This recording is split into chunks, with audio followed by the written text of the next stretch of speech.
Ferme doucement les yeux. Imagine, tu franchis un à un les portails du paradis. C'est ta toute première minute en ces lieux célestes. Une lumière nouvelle caresse ta peau. L'air semble différent. Tout t'appartient sans que rien pèse sur ton âme. Ta demeure t'attend, baignée de paix. Des visages resplendissants t'accueillent. Une première table dressée rien que pour toi. Un marché fabuleux s'étend à perte de vue. Les gens qui s'y promènent rayonnent d'une beauté inconcevable. Et toi-même, tu brilles d'un éclat parfait. Ton apparence si jeune, ton cœur débordant d'une joie pure. Pourtant, tout cela ne représente qu'un fragment de ce que réserve le paradis, car il transcende tout ce que l'esprit humain peut concevoir. 7 niveaux distincts composent le Jannah, chacun porteur de ses merveilles et secrets. Viens, partons ensemble pour ce voyage au-delà de toute vue, pour explorer chaque facette des dons éternels et atteindre, au sommet de toute béatitude, la vision ultime. Contempler Allah, le maître de l'univers, l'origine de tout. Rien n'égale la douceur de ce moment, lorsque le serviteur rencontre son Seigneur.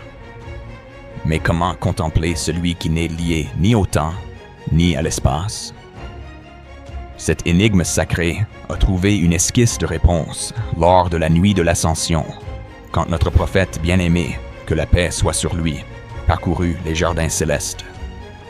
Aujourd'hui, écoutons avec attention ce que la tradition lui a confié.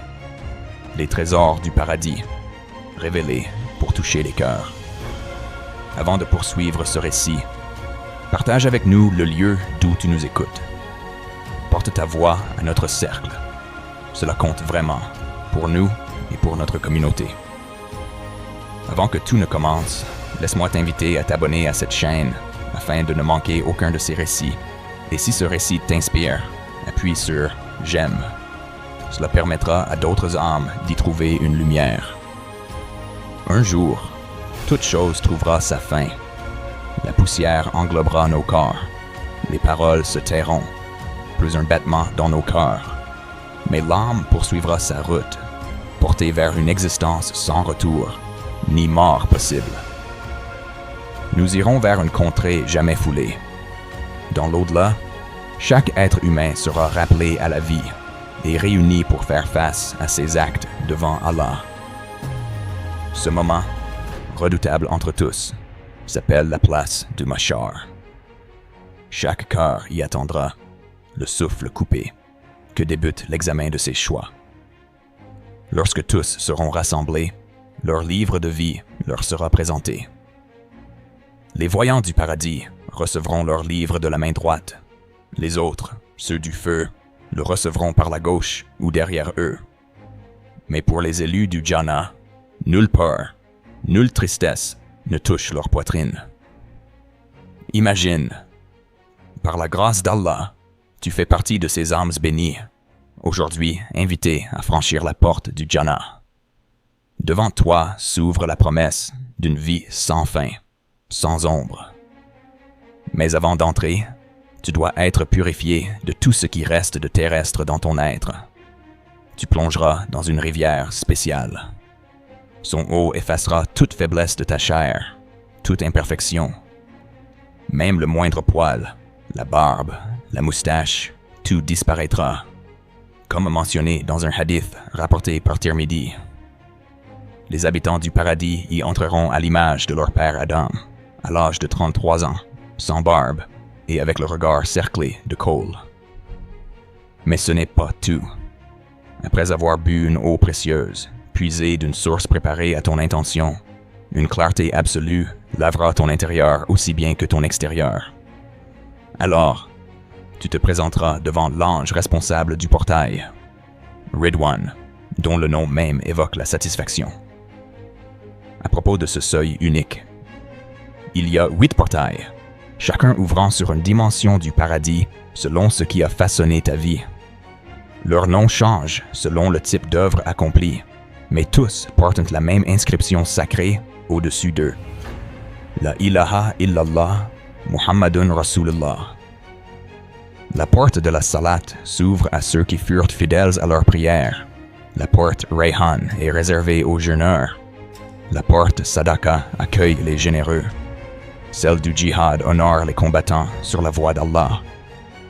Le seuil du Hajj consacre les pèlerins. Kazim el-Khaïs, les pacificateurs de colère. La porte Aman récompense ceux affranchis du jugement.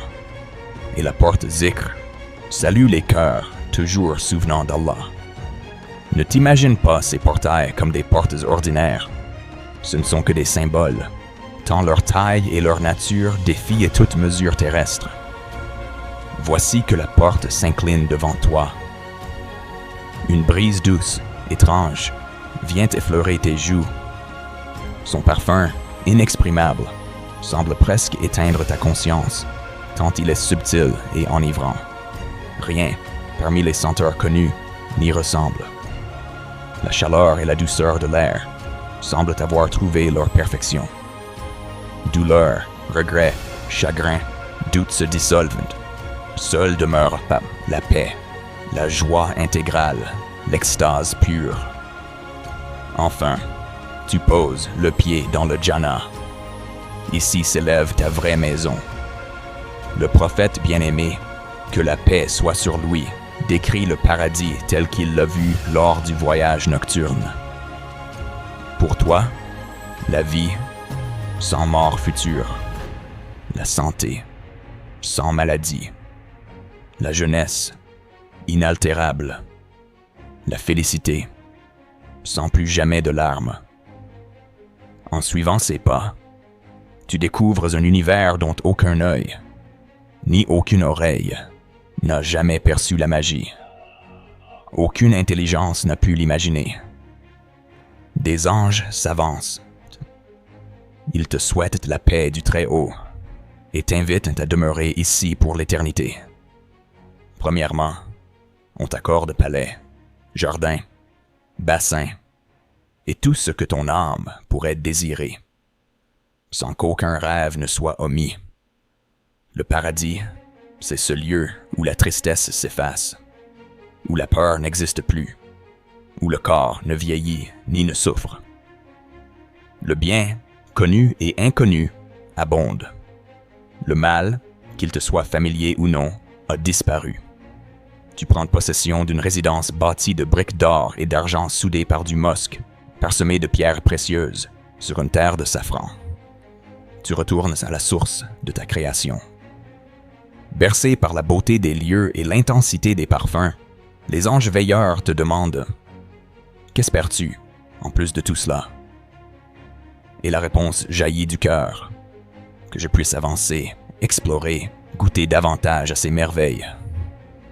Alors l'ange sourit et murmure « Ce n'est qu'un commencement, infiniment plus t'attend. » Devant toi, un palais d'or pur surgit, ses balcons faits de nacre étincelante.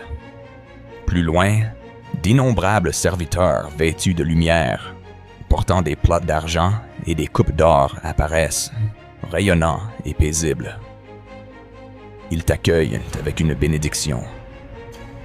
Mais le voyage ne s'arrête pas. Un autre palais se dresse, cette fois taillé dans un rubis translucide, rouge intense, illuminé de l'intérieur. En franchissant le seuil, tu découvres 70 000 salles, chacune éblouissante, chaque mets magnifiquement préparé sur d'immenses plateaux. Fruits, viandes et boissons forment des festins. Chaque bouchée rappelle un souvenir aimé, mais demeure d'une nouveauté absolue. Chaque gorgée procure un bonheur si pur que les mots perdent leur sens. Le miracle s'intensifie. Voilà que surgissent parents, proches, amis, tous rassemblés, radieux, plus beaux que jamais. La joie t'arrache le souffle. Les compagnons de ta route ressurgissent, eux aussi transfigurés, sourires de lumière. Vous marchez désormais ensemble, enveloppés par la tendresse divine. Partout, des demeures, des arbres, des rivières sans fin, et des atours uniques t'attendent.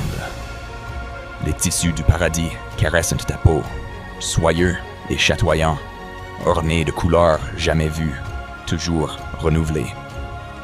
C'est une fête continue, une paix délicate, des myriades de serviteurs disponibles. Tout exprime la générosité sans limite d'Allah. Dans ce ravissement, une cérémonie singulière commence. On amène un bélier devant les habitants du paradis et de l'enfer. Ce bélier n'est autre que la mort incarnée.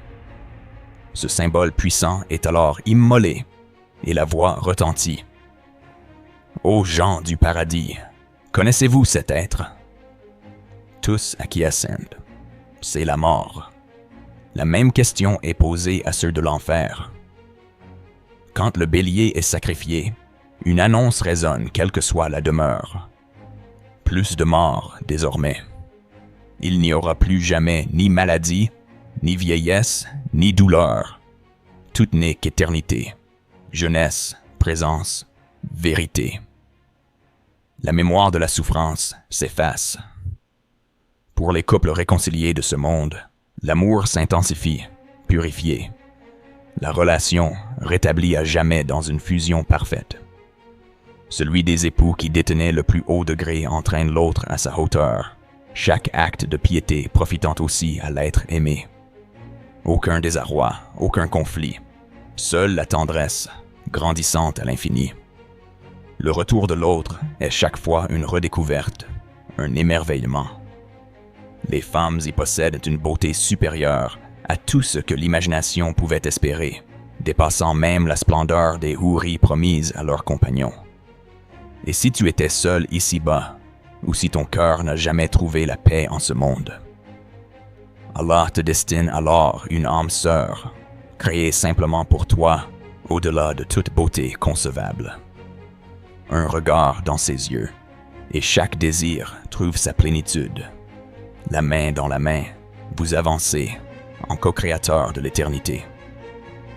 Dans ce royaume, le déplacement dépasse nos lois physiques.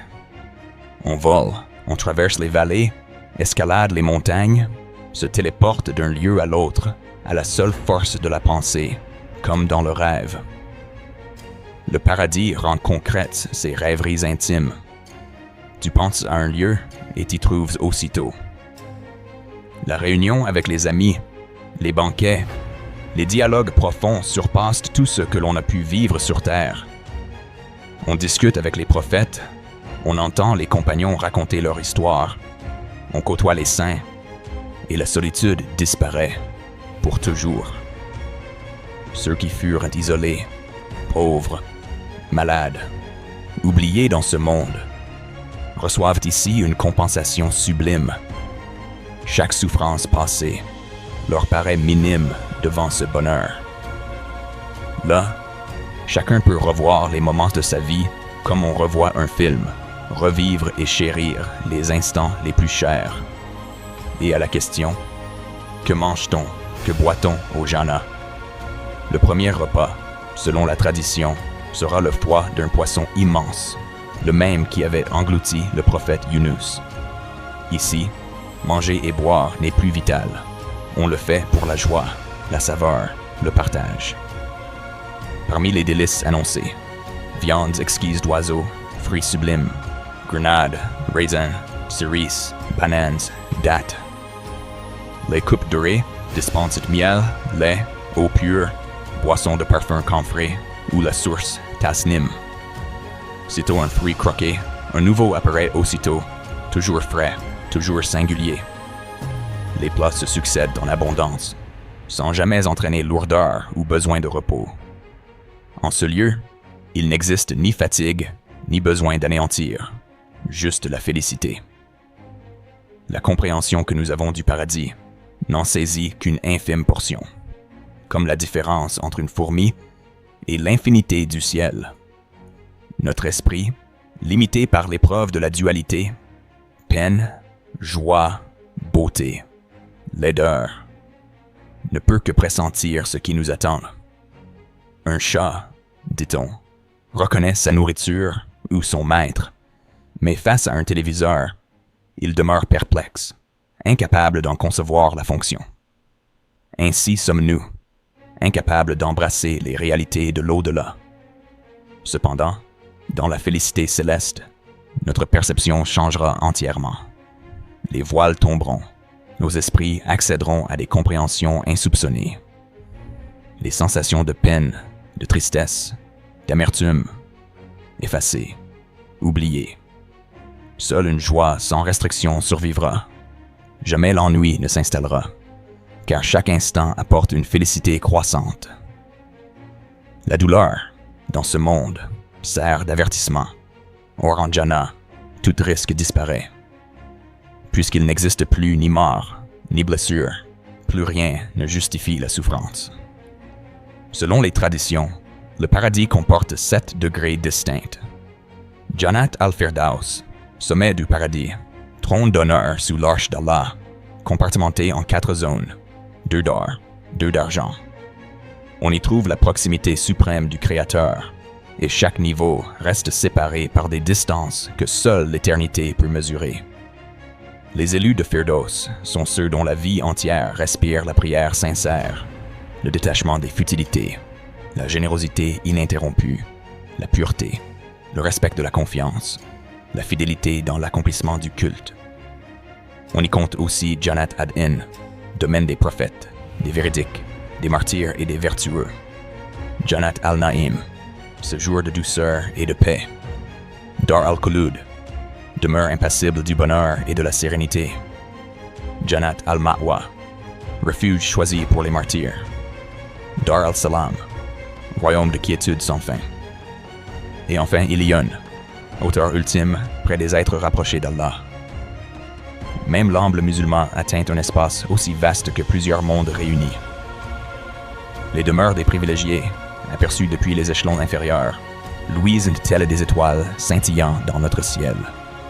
On s'habitue peu à peu à toute cette jeunesse, à ces serviteurs semblables à des perles, à la magnificence qui s'étale partout, infinie. Les houris, évoqués dans le Coran, sont réservés à ceux qui auront tenu la patience et la pureté.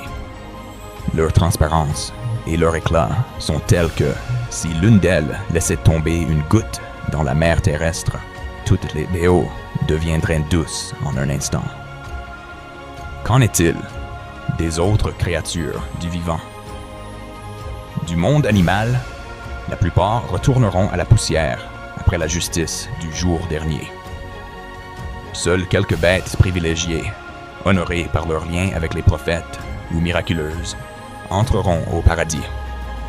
La chamelle du messager d'Allah, le chien des gens de la caverne, la chamelle du prophète Saleh, la huppe et la fourmi du prophète Sulayman. Les cycles terrestres, chaleur, froid, sommeil, n'ont plus de sens ici. Nous étendrons sur eux une ombre dont la douceur ne connaît ni l'excès de chaleur, ni la morsure du froid. Surat Al-Insan 13. Plus besoin de dormir, car la veille devient vie pleine, chaque instant un goût nouveau, chaque expérience une nouveauté. Mais le bienfait suprême, inégalable des inégalables, c'est la contemplation d'Allah. Sur terre, un voile dissimule sa présence.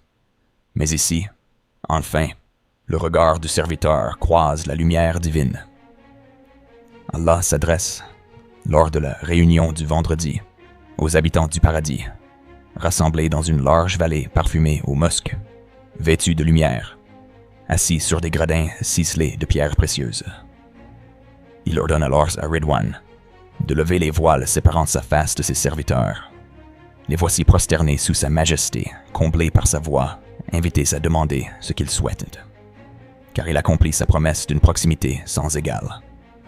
Ils réclameront sa satisfaction, et il répondra « Je suis déjà satisfait de vous, je vous ai pardonné, j'ai couvert vos manquements, rapprochez de moi, désormais, jamais plus, je ne serai irrité contre vous. » Après chaque rencontre, de nouveaux palais, de nouveaux jardins s'ajoutent à leurs biens.